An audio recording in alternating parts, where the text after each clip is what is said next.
家里的小孩湿气重，不爱吃饭，试试这款可以静心养肝、清热祛湿的鸡骨草薏米汤。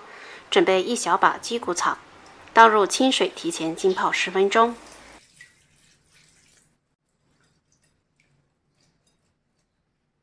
1两薏米、1两芡实，同样用清水浸泡10分钟。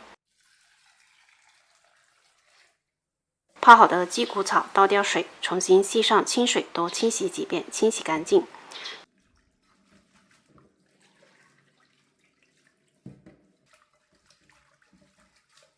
洗干净，直接放入砂锅中。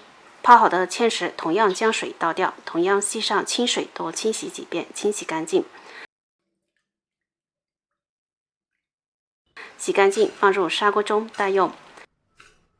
买回来的扇骨加1茶匙薏米淀粉，泡上清水，多抓洗一会，这样可以有效去除表面的脏物及血水。比起焯水，我更喜欢用薏米淀粉来抓洗。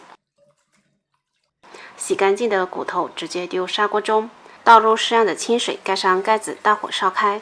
鸡骨草是一种中药，在春夏潮湿的季节用来煲汤最合适不过了，既有清热解毒、疏肝止痛、增强免疫等功效。